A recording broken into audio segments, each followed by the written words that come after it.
성도 여러분 반갑습니다. 잘 지내셨습니까? 예. 저는 오늘과 다음 주 2주간에 걸쳐서 교회에 관해서 함께 고민해 보고 싶습니다. 그래서 오늘 말씀과 다음 주 말씀은 교회가 무엇인지에 대해서 성경 말씀을 통해서 우리가 한번 좀 생각해 봤으면 좋겠습니다. 사실 정답부터 그냥 가르쳐 드릴게요. 지난주 설교를 들으니까 우리가 예배당이 편하게 주무셔도 된다 이런 말씀으로 들어가지고 그죠? 정답부터는 알아야 되니까. 하나님께서 두 개의 직접적으로 만든 관계가 있습니다. 인간의 관계. 첫 번째 뭡니까? 창세기에 나오는 부부의 관계입니다. 가정입니다. 가정. 또 하나는 뭡니까? 신약에 나오는 예수께서 피로 사셔서 세우신 교회입니다. 그러면 이렇게 되면 되는 겁니다. 이 땅의 하나님 나라는 교회는 가정을 향해서 나아가면 되고 가정은 교회를 향해서 나아가면 됩니다. 그러면 하나님 나라가 이루어지는 겁니다. 이제 마음 편하게 들으셔도 됩니다. 오늘 첫 번째 주제로 창세기에 나오는 결혼, 부부의 관계를 통해서 교회가 무엇인지에 대해서 한번 생각해 봤으면 좋겠습니다. 제목은 믿음과 언약의 공동체입니다. 주보랑 좀 다른데요. 오늘 제목은 믿음과 언약의 공동체. 그럼 다음 주는 뭐 할 건지 알겠죠? 다음 주는 신약에 있는 교회의 모습을 통해서 교회가 뭔지에 대해서 생각해 보도록 하겠습니다. 제가 아마 고등학교 때였을 것 같습니다. 온 가족이 함께 저녁 식사를 먹고 있는데 집 전화가 울리는 겁니다. 집 전화가 울리는데 전화기 가까이 있던 저희 아버지께서 전화를 받으셨습니다. 전화를 받으셨는데 첫 마디가 이렇게 하셨어요. 여보예요? 이렇게 하셨어요. 온 가족이 다 식사를 하고 있었고요. 아버지는 첫 마디로 여보예요. 전화기에서 울려지는 목소리는 분명히 여자 목소리가 맞았습니다. 정적이 흘렀고 앞에서 식사하시던 저희 어머니는 여보가 또 있나? 이렇게 되셨습니다. 그 다음 집의 분위기가 어떻게 됐을까요? 그날 막 싸우고 난리가 났을까요? 아닙니다. 저는 아버지를 계속 약 올렸습니다. 여보가 또 있나 보네요. 여보가 또 있나 보네요. 요즘 또 저는 제 아버지를 만나면 그렇게 약 올리곤 합니다. 전화를 해가지고 여보세요를 안 하고 여보예요 이렇게 합니다. 그런 아버지는 또 그때를 기억하고 온 가족이 웃곤 합니다. 웃을 수 있는 이유는 뭡니까? 신뢰가 있기 때문에 그렇습니다. 그죠? 저는 한 번씩 제 아내랑 이렇게 걷는 운동을 합니다. 봉은단지도 한 번씩 한 바퀴씩 돌고요. 최근에는 우리 철길 좋지 않습니까? 그죠? 철길도 얼마 전에 철길 걷다가 또 교회 집사님도 만나고 했는데 걷곤 합니다. 때로는 손을 잡고 걷기도 하고 또는 손을 안 잡고 걷기도 합니다. 그런데 걷다가 이쁜 여자분이 지나가잖아요. 그럼 눈길이 이렇게 가지잖아요. 이렇게 가지면 됩니까? 안 됩니까? 이러면 그죠? 마음에서 한 1, 2초 요동할 수는 있지만 빨리 멈춰야 됩니다. 그죠? 그리고 내 손잡고 있는 사람이 누군지를 생각하고 정신 차려야 됩니다. 근데 만약에 내 생각보다 앞서가지고 내 눈길이 조금 갔다. 근데 그걸 아내가 봤다. 제가 그렇게 했다는 말은 아닙니다. 저는 그런 실수를 안 합니다. 노련합니다. 그렇게 했다. 그러면 어떻게 되겠습니까? 만약에 신뢰 관계가 있으면 별 문제 없습니다. 그죠? 약 올리고 맙니다. 신뢰 관계가 없으면 어떻게 됩니까? 화가 나고 의심하기 시작합니다. 이 사람이 딴 여자한테 막 이러면서 의심하기 시작하는 거죠.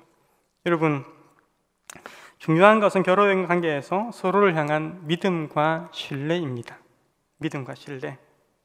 우리가 믿음과 신뢰가 없으면 의심은 다른 의심거리를 찾게 되고 의심이 자라면 온전히 사랑할 수 없게 되고 좋지 않은 결말을 꼭 만들게 됩니다. 성경에서는 최고의 관계를 나타낼 때에 결혼의 관계로 설명을 종종 합니다. 대표적으로 우리가 잘 알다시피 예수님께서는 그의 교회를 당신의 신부라고 칭하십니다. 예수님의 공생애가 가나 혼인잔치에서의 이적을 통해서 시작하셨고 예수님의 재림의 마지막 모습을 어린 양의 혼인잔치로 그리고 있다는 것은 혼인잔치로 그리고 있다는 것은 우리가 깊이 생각해 봐야 될 문제입니다. 그리고 구약에서도 하나님은 곧잘 이스라엘과 자신의 관계를 결혼의 관계로 설명하십니다. 우리가 오늘 본문으로 읽은 호세아서도 마찬가지입니다. 성경에서는 이렇듯 하나님과 우리의 관계를 설명할 때에 결혼의 관계로 구약이든 신약이든 설명하는 경우가 많습니다.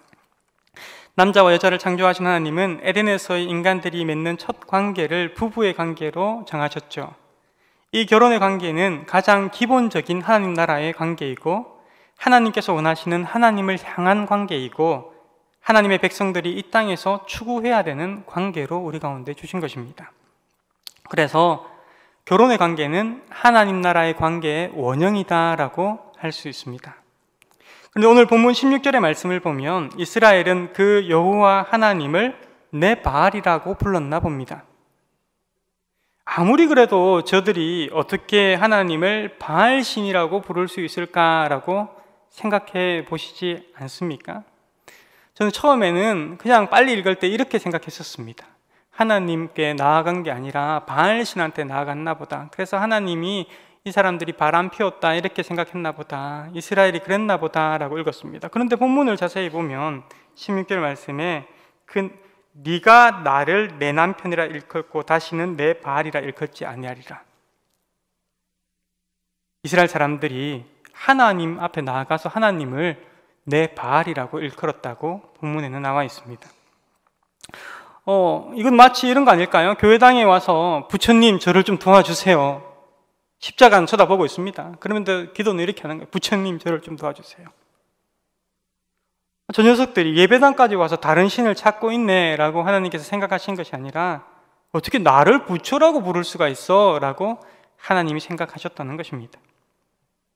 왜 하나님은 자기를 불렀다라고 생각하셨을까요? 바알이란 뜻이 두 개 있기 때문에 그렇습니다. 성경에도 우리 한글 번역 성경에도 한글 번역 성경이 우리가 읽고 있는 개역 개정판 말고도 다른 여러 가지 한글 번역 성경이 있는데 각각 두 가지 번역으로 따로 되어 있는 경우들을 찾아볼 수 있습니다. 내 바알이라고 할 때 이 바알의 뜻은 첫 번째는 일반 명사로서 주인이라는 말입니다. 주인.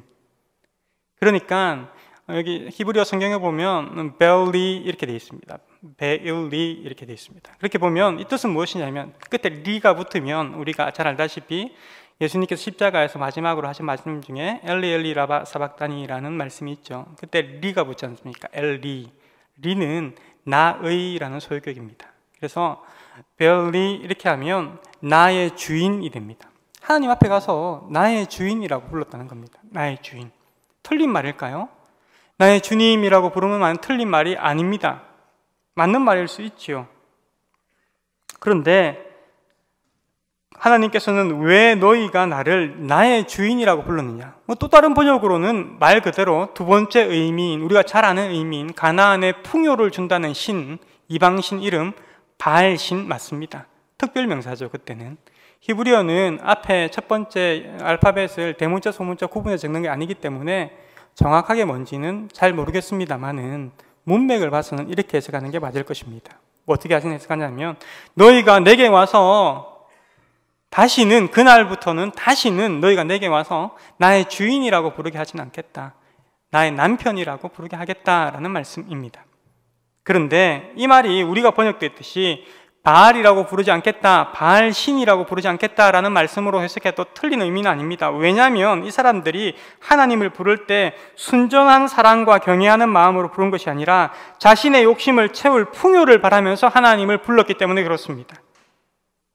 그들이 그래서 하나님을 나의 주인이라고 불렀는데 그 단어가 똑같이 바알신을 향한 단어이기 때문에 사실 너희가 바알이라고 부르고 있구나라고 하나님 생각하신다는 겁니다. 하나님께서는 그렇게 느끼시는 겁니다.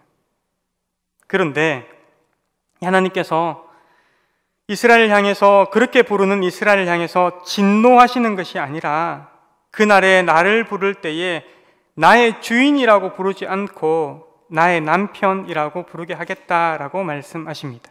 이때 남편이라는 단어는 히브리어로 이시라는 단어입니다. 이시라는 단어는 어디에서 나오냐면 창세기 2장에서 나오는 단어입니다.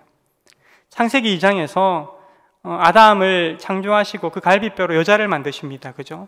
그래서 남자가 여자를 떠나 남자가 그 부분을 떠나 여자와 한 몸을 이룬다라고 창세기 2장에서 설명하십니다. 그때 그 남자라는 단어는 이시입니다. 남자는 남편을 의미하는 것입니다. 그래서 너희가 다시는 그날에는 나를 부를 때 나의 주인이라고 부르지 않고 나의 남편이라고 부르게 하겠다. 하나님은 이스라엘을 향해서 결혼의 관계를 설정하시고 자신의 언약을 끝까지 지키십니다. 진노하시는 것이 아니라, 자기를 떠난 이스라엘을 향해서 진노하시는 것이 아니라 다시금 언약을 기억하십니다. 그런데 여러분, 주인과 남편의 차이는 무엇입니까? 물론 주인을 사랑하고 존경할 수도 있습니다만은 주인과 종은 일반적으로 일의 관계에서 만납니다.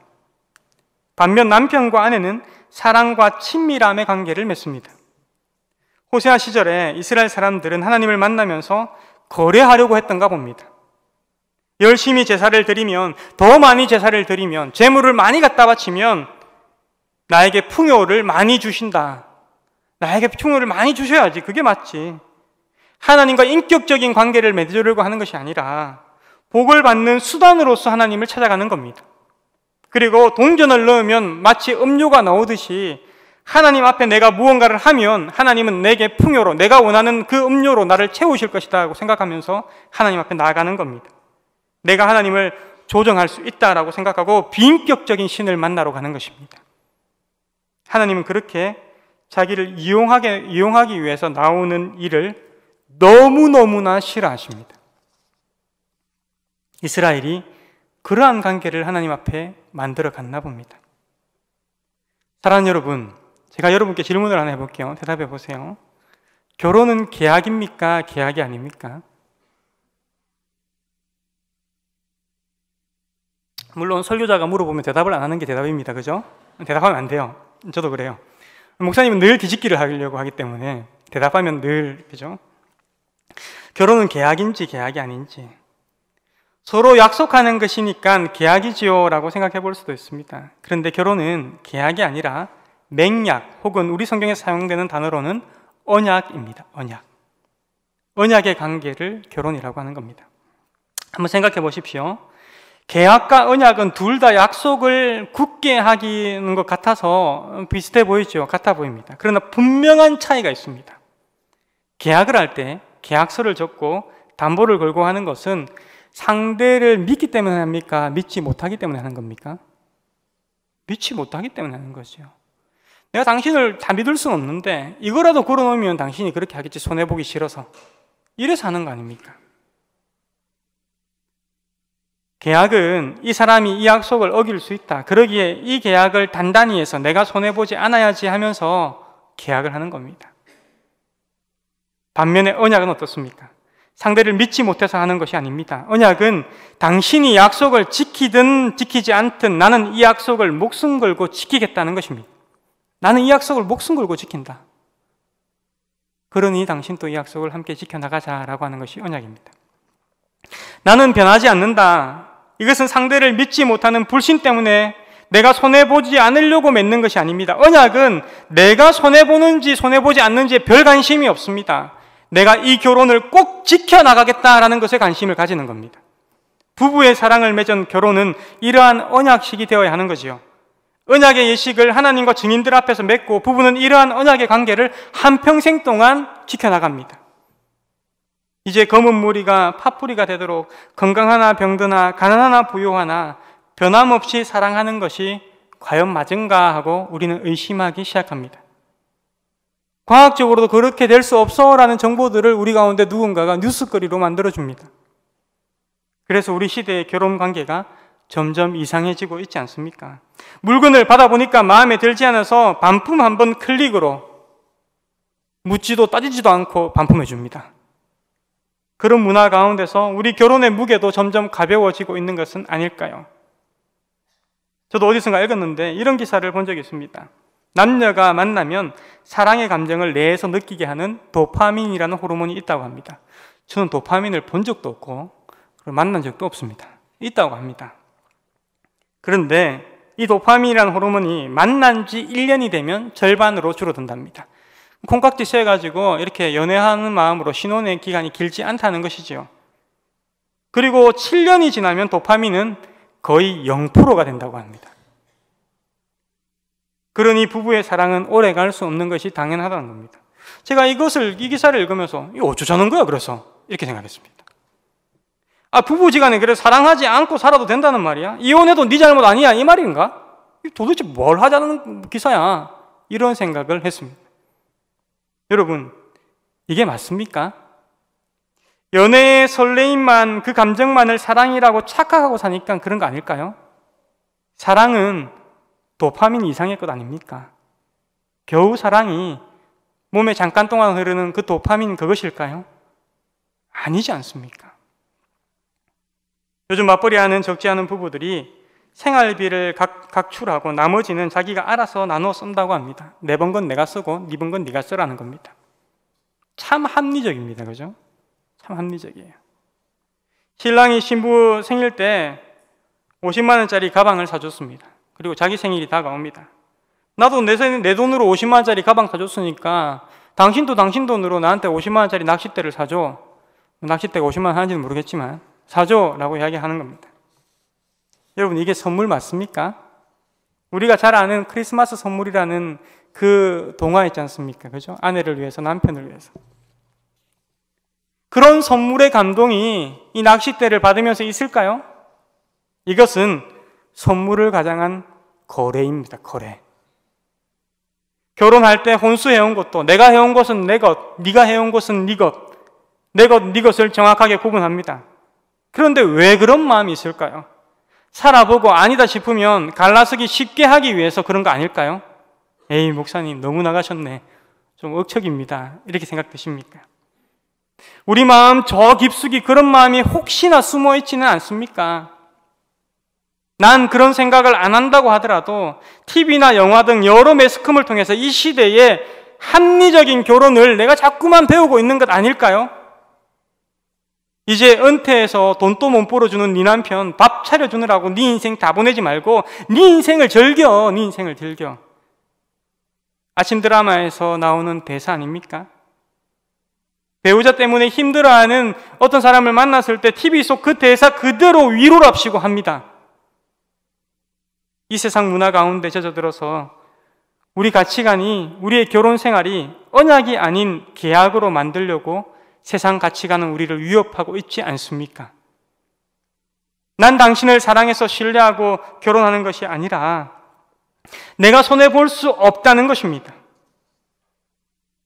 공중권세 잡은 악한 영이 주장하는 세상의 풍조가 하나님께서 만드신 그 거룩한 이타적인 언약의 결혼을 이기적인 계약으로 바꾸려고 하고 있지 않습니까?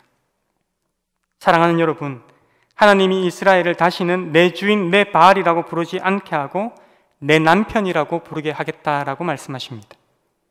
하나님은 그의 피로 사신 당신의 백성들인 교회를 언약의 관계로 만나신다는 것입니다.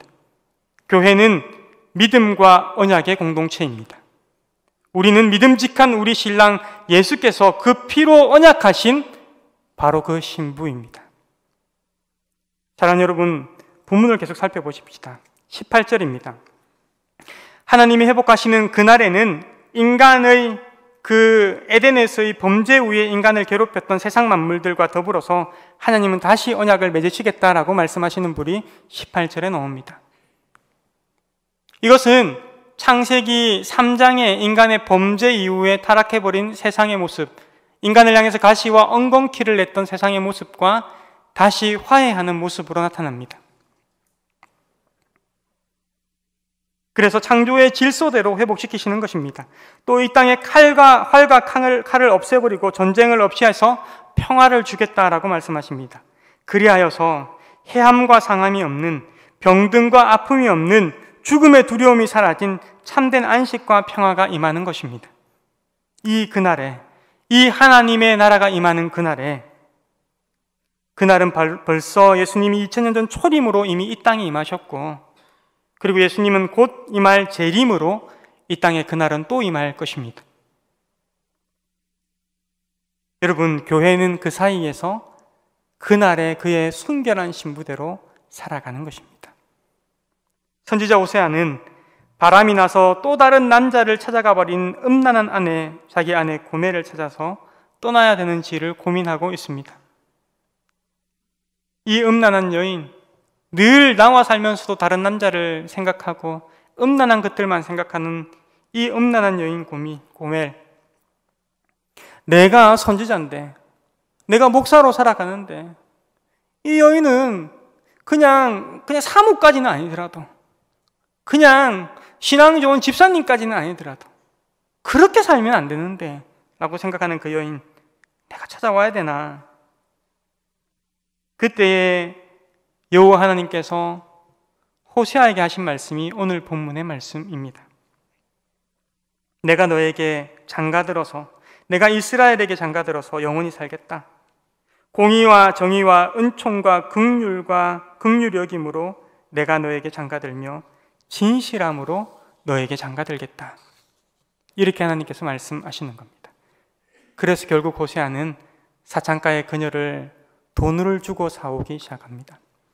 그리고 그녀가 맞은 부위, 그녀가 아픈 부위를 씻기고 닦기 시작합니다.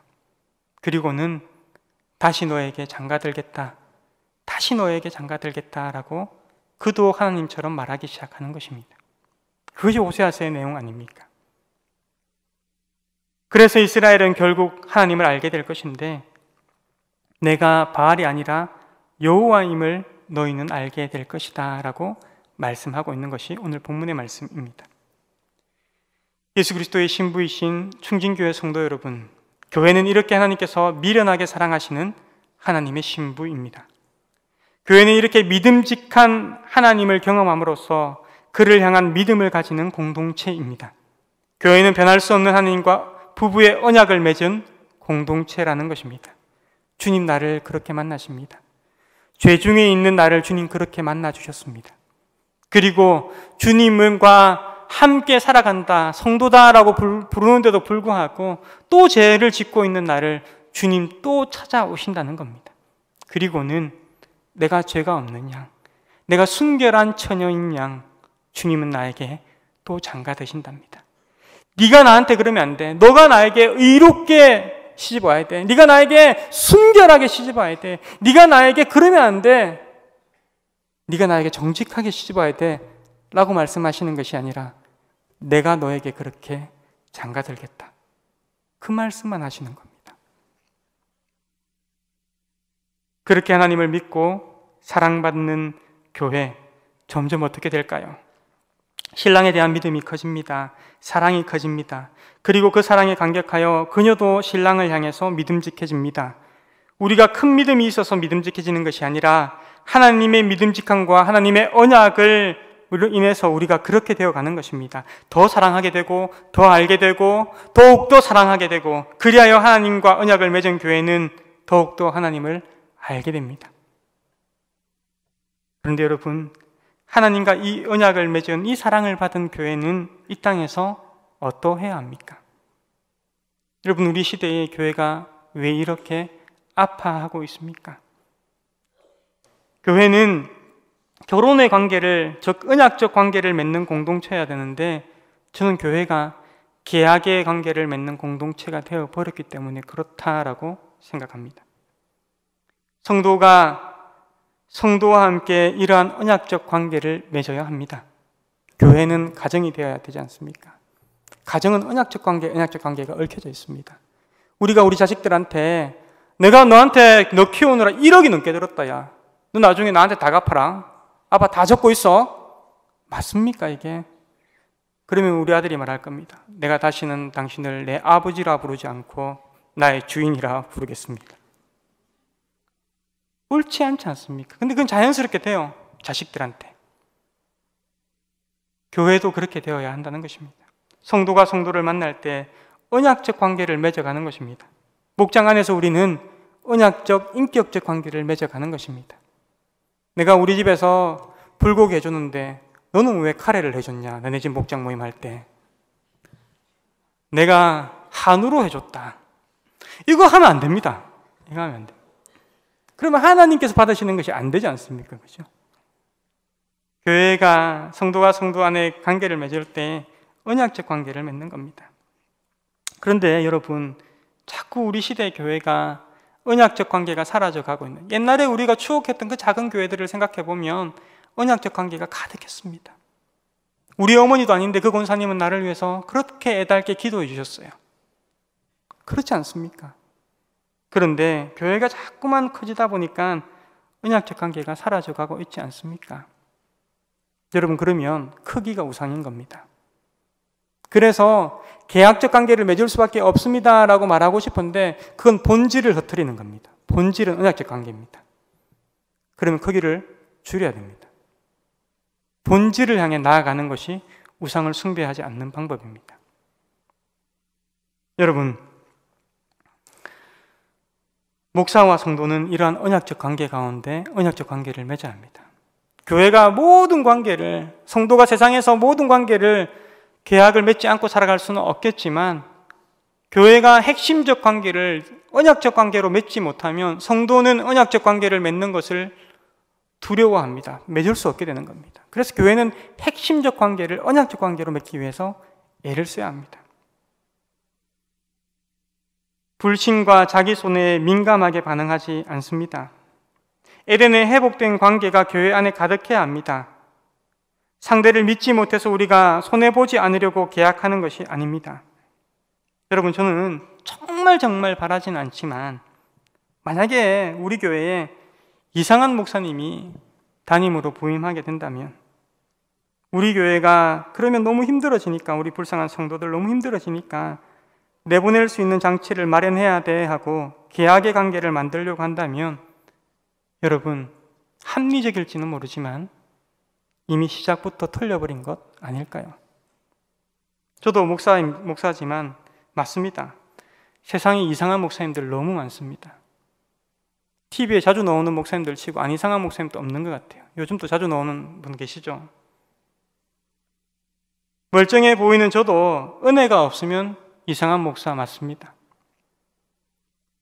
목사님들은 부목사 때는 안 그러는데 담임만 되면 이상해지더라. 그 말도 맞습니다. 그런데 여러분, 이상한 목사만 맞습니까? 이상한 성도는 없습니까? 여러분, 이상한 성도 진짜 많습니다.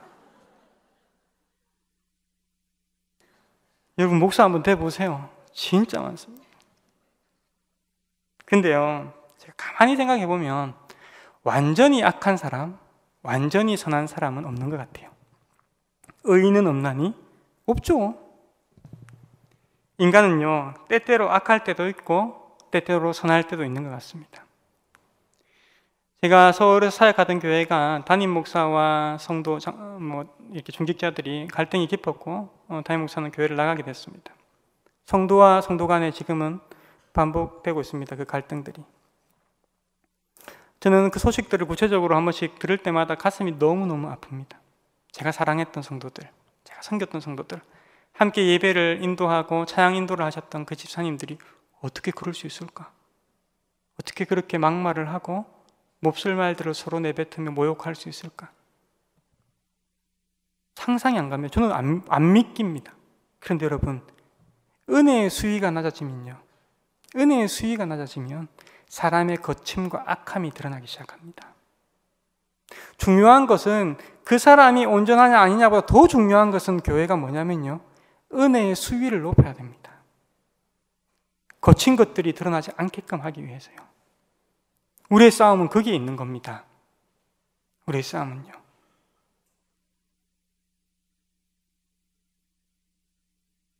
그런데 우리의 싸움을 거기에서 만들어가지 않고 계약적 관계로 만들어간다면 전 인간의 완악함이 계속 드러날 수 있다고 생각합니다. 교회 안의 상황, 은혜가 임하도록 하는 것입니다. 믿음과 언약의 공동체로 교회가 세워져 갈 때에 교회는 비록 부족한 사람들이 모였지만 은혜를 나누는 곳이 될 것입니다. 하나님께서 우리를 통해서 하나님의 선함을 드러내실 것입니다. 이 땅 위에 살아가는 사람 중에 완벽한 신랑이 있습니까?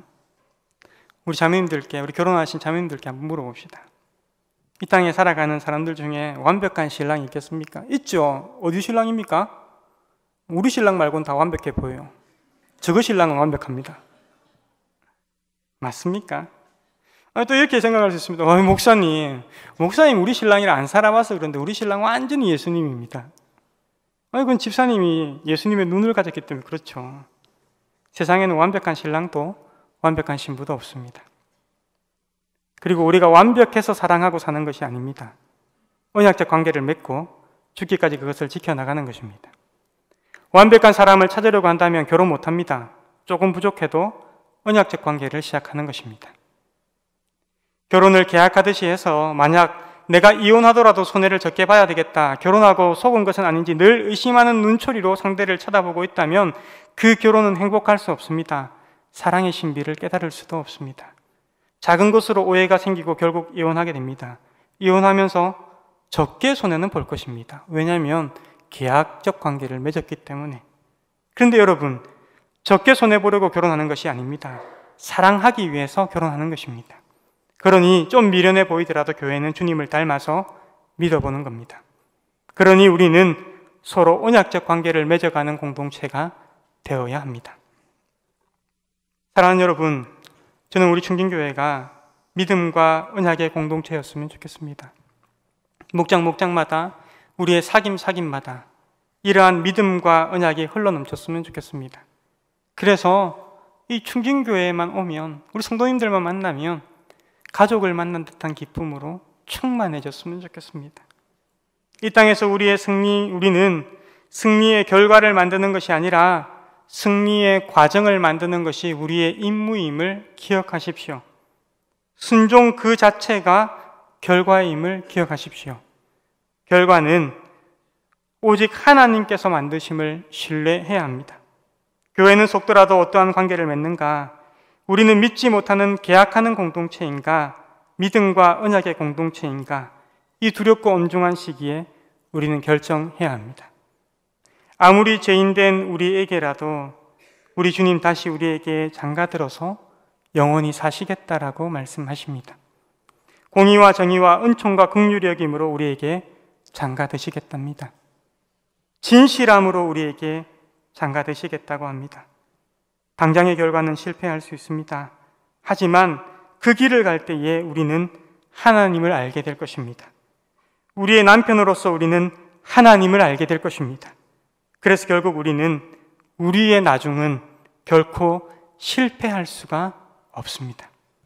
사랑하는 성도 여러분, 우리 충진교회가 여러분들 가정이 이 믿음과 언약의 공동체임을 깨닫고 감사하시기 바랍니다. 주님을 닮은 믿음직함으로 나아가십시다. 그 복이 이 특별한 계절에 우리 공동체 가운데에 충만하게 임하기를 주의 이름으로 축원드립니다.